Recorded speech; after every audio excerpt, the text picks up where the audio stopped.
Dickey गोल से question है, firm में 3 पार्टनर है A, B and C. Profit sharing ratio है 4:3:3। फर्म डिजॉल्व हो रही है। At the time of dissolution creditors से फर्म की 16,800 और उस समय कॉन्टीजेंट लायबिलिटी आ गई है 3,500 की, जिसको उन्होंने बुक्स में नहीं दिखाया, उनको पे करना है। ये पार्टनर्स की कैपिटल है ए, बी एंड सी की। बी ने फर्म को लोन दिया हुआ है 13,200 का। एसेट्स को सेल कर दिया गया है। क्वेश्चन में realisation account, partners capital account और बैंक अकाउंट ड्रॉ करने के लिए कहा गया। क्वेश्चन स्टार्ट करते हैं। इस क्वेश्चन में हमारे पास इन्फॉर्मेशन है पर बैलेंस शीट नहीं है, तो सबसे पहले हम क्या करेंगे, बैलेंस शीट ड्रॉ करेंगे। Sundry creditors 16,800। बी ने फर्म को लोन दिया हुआ है 20 loan account 13,200। Capital accounts, partners के बैलेंसेस गिवन है A, B, C 12,000, 10,000, 8,000। A contingent liability of rupees 3,500 not brought into account matured and had to be met। ये कह रहे हैं कि एक लाइबिलिटी है 3,500 रुपीज़ की, जिसको हमने बुक्स में नहीं दिखाया हुआ। अगर हमने बुक्स में नहीं दिखाया हुआ तो बैलेंस शीट में ये नहीं आएगी, पर इसका हमने पेमेंट किया हुआ है तो कहाँ आएगी, रियलाइजेशन अकाउंट में। बैलेंस निकाल लेते हैं। टोटल है 60,000। सन्ड्री एसेट्स, जब भी क्वेश्चन में हमारे पास बैलेंस शीट नहीं होगी तो हम क्या करेंगे, पहले बैलेंस शीट बनाएंगे। रियलाइजेशन अकाउंट बना लेते हैं। Sundry assets 60,000। Sundry liabilities 16,800। पे किया है बैंक अकाउंट। क्रेडिटर्स का फुल पेमेंट कर दिया है 16,800। एक कॉन्टीजेंट लायबिलिटी थी, उसका पेमेंट भी किया है 3,500। बैलेंस शीट में 20 लोन है, इसको अलग से बनाएंगे। पार्टनर्स का लोन अकाउंट अलग से बनाते हैं। बैलेंस BD 13,200 पे कर देंगे। बैंक अकाउंट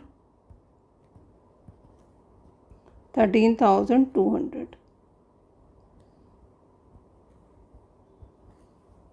एसेट्स को सेल किया था, बैंक अकाउंट। एसेट्स को सेल किया है, एंट्री करते हैं 45,670। अब और तो कोई एंट्री है नहीं तो इसे क्लोज कर देते हैं। डेबिट साइड का टोटल ज़्यादा है, इट मीन्स फर्म को लॉस हुआ है 80,300। Loss transfer to partners capital account. A, B and C 17,830 का लॉस है। बांट देते हैं। A, B, C 17,830 into 4/10।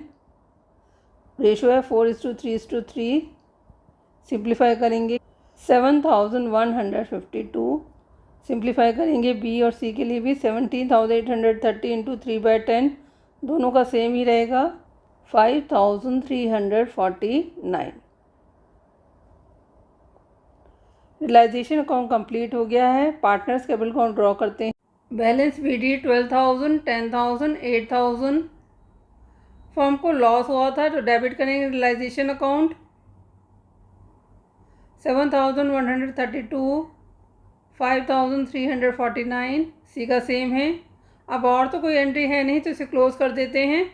ए का क्रेडिट साइड का टोटल ज़्यादा है, इट मीन्स इसका पैसा फर्म में बचा हुआ है। एंट्री किससे होगी, बैंक अकाउंट से। अब कोई बैलेंस नहीं निकलेगा क्योंकि फर्म डिसॉल्व हो रही है। 4,868। बी का भी पैसा बचा हुआ है 4,651। सी 2,651। पार्टनर्स कैपिटल अकाउंट कंप्लीट हो गया है। बैंक अकाउंट ड्रॉ करते हैं। एसेट्स को सेल किया था तो realisation account, sale of assets, company में पैसा आया होगा 45,670। पेमेंट किया था क्रेडिटर्स को, तो रियलाइजेशन अकाउंट को क्रेडिट करेंगे 16,800। क्वांटिटी एंड लाइबिलिटी का पेमेंट किया था, पैसा फर्म से बाहर गया होगा 3,500। बी के लोन का पेमेंट किया था, 20 loan account 13,200। A B C अपना पैसा ले जाएंगे जो उनका बचा हुआ है, तो एंट्री होगी, क्रेडिट करेंगे। ए इस कैपिटल अकाउंट, बी इस कैपिटल अकाउंट, सी इस कैपिटल अकाउंट 2,651। दोनों साइड का टोटल कर लेते हैं। अगर मैच कर जाता है तो इट मीन्स हमारी कैलकुलेशन सही है, क्वेश्चन हमारा कंप्लीट हो गया है। कोई डाउट है तो कमेंट सेक्शन में लिख सकते हैं। इस क्वेश्चन में बेसिक पर्पस यही है कि आपको पहले बैलेंस शीट बनानी है, तभी आपको क्वेश्चन आगे करना है, अगर क्वेश्चन में बैलेंस शीट ना हो। Thank you for watching video, kindly like and subscribe it.